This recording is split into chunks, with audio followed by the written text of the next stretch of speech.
I have been running on and off for the past 5 years. I first discovered it in lockdown when Prime Warzone was popping.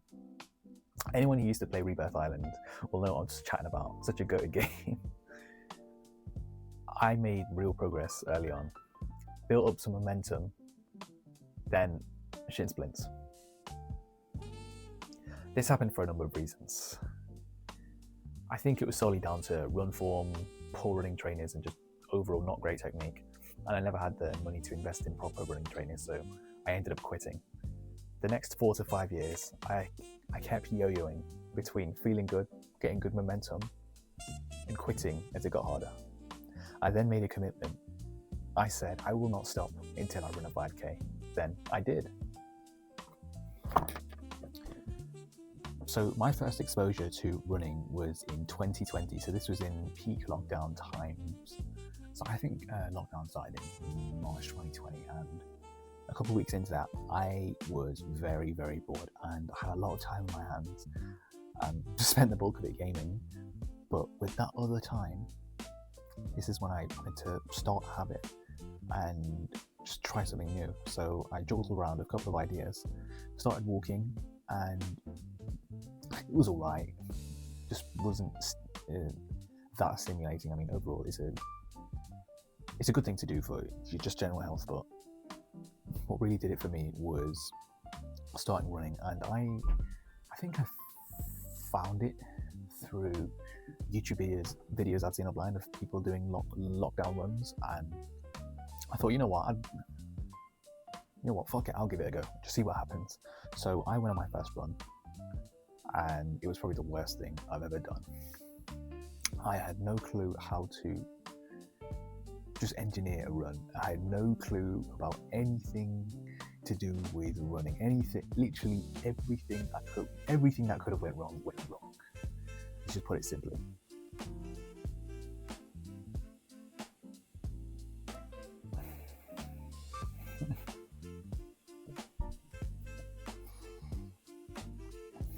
I had no real plan in place.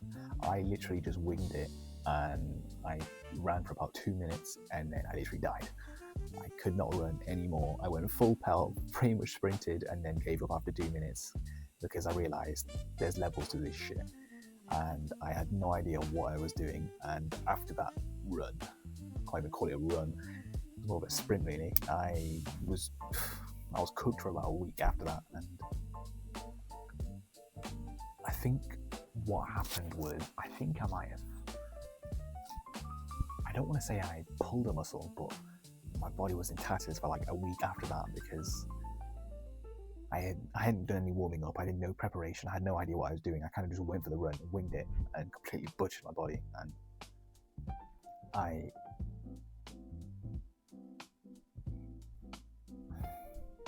had no real plan in place, and my body paid the consequences. And then from that point, I took the liberty to learn more about the concept of running and watch the videos around it, and that's when I first discovered the Couch to 5K. And this is when I first started making real progress, because I realized that there are definitely levels to this shit. You cannot wing this thing. You cannot wing this shit. You've got to at least have like a foundation of fundamental knowledge around running before you can start to make a little bit of progress. So I discovered this program, and I was like, oh cool, you know what, I'm going to give this a go. And when I first started, it actually felt like I was working towards something, because it gives you an end goal of being able to run a 5K in 30 minutes. And I was like, oh, that sounds reasonable, I'm going to give that a go.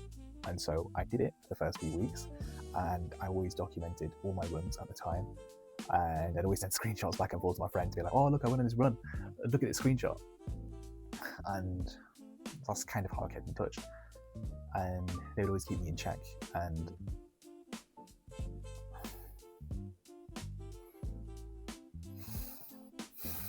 it just felt like I was actually working towards something purposeful, because at the time I had so much free time on my hands. I spent most of it just playing video games and shit. So to have something like meaningful to do alongside that, whilst I had all this free time and school wasn't effectively on, I think I was in year 10 at the time, and there was like this big gap between when school kind of stopped and when it started again. I just had this boatload of free time, so I wanted to do something with it, and that's when I first started running. And the setback I faced was shin splints. I had no idea what they were at the time. I just passed it off as this awful leg pain I just couldn't seem to get rid of, and this was down to a number of reasons. And if I could pinpoint them out, it would be these three. So shin splints were down to just not having the right equipped trainers.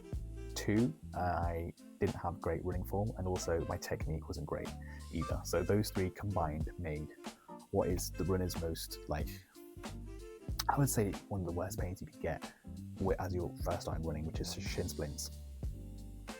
And I wasn't well informed enough to understand what they were, so I would kind of persist running with this ongoing leg pain and not really do anything to address it, and it ended up getting worse and worse. And also because I had trainers that weren't equipped for running, that also amplified the issue, and it got to a point where I effectively quit because this pain was so unbearable. I had no idea how to address it. I just didn't want to feel that pain anymore, so I ended up quitting, dropping it completely, and that was that for 2020.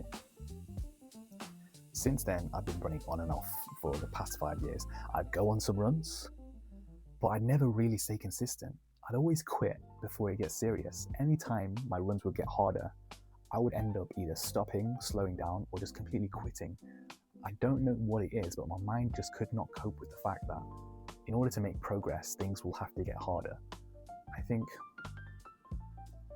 whenever I would get a sense of momentum, what would happen is you kind of have that early novelty feeling of starting something new, everything's going all great, and then as you want to make more progress, the momentum kind of dies down a bit and you're kind of trudging through the trenches kind of thing, and things are getting tougher and you've got to kind of get tougher with it.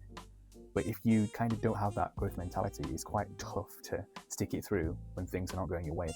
And I'd always end up quitting because I'd always keep getting these pains, and I never thought to address it and fix things like getting a pair of running trainers, or let's say tightening up my running form, or improving core parts of my body, which helps to maintain good running form, like your lower back and also your abs. And because I would never really go around and address these issues, I'd kind of yo-yo in this state of, oh, I want to try running. I'm making really good progress so far. Oh, it's getting hard again. I'm feeling these pains again. I don't want to do it anymore. And then I go back and forth, back and forth, back and forth. And 3.5 months ago, I made the decision. I made a commitment in late July, early August, that I would stop running again and take it seriously.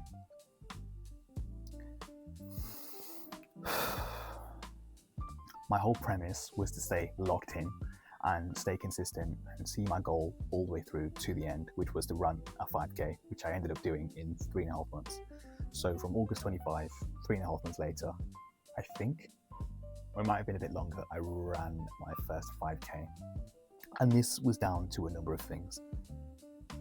And one of the main ones being, I made a commitment. I told myself I would not stop until I was able to run a 5K. So what this meant was that compared to all my previous times when I quit when things got hard, instead of seeing when things would get hard and quitting, I would embrace those hard times. I'd instead take the liberty upon myself to figure out why is this shit getting harder? It's because you're running for longer, and if your body's not well equipped to do this exercise, you've got to do something about it. If you just keep doing the same thing over and over, if you keep doing the same thing over and over again and expecting a different result, you're not going to achieve anything. And you've got to kind of find out what is the one main problem that's stopping you from getting you from A to B. And if you can identify what that problem is, and literally just spend a bit of time researching that problem and then putting the things you've learned into practice, that's what will get you over the line. And I actually spent a lot of time researching loads of different things because I had like a million different problems all throughout my running journey in the past 3.5 months. And I had so many different little, I don't even know what you call them, nooks and crannies. So many different things I had like very small issues with, so I addressed them all individually and then compiled them all together, and that's what made me like a complete runner.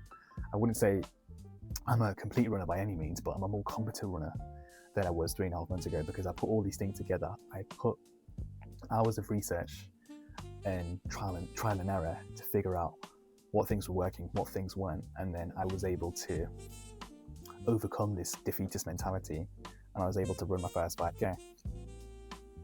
So what I want to say is,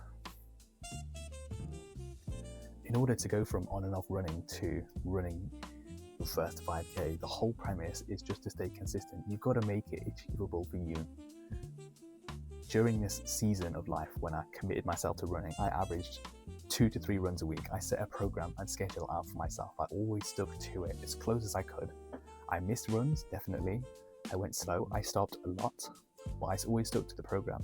And that's why I saw my goal out through to the entire... And that's why I saw my goal.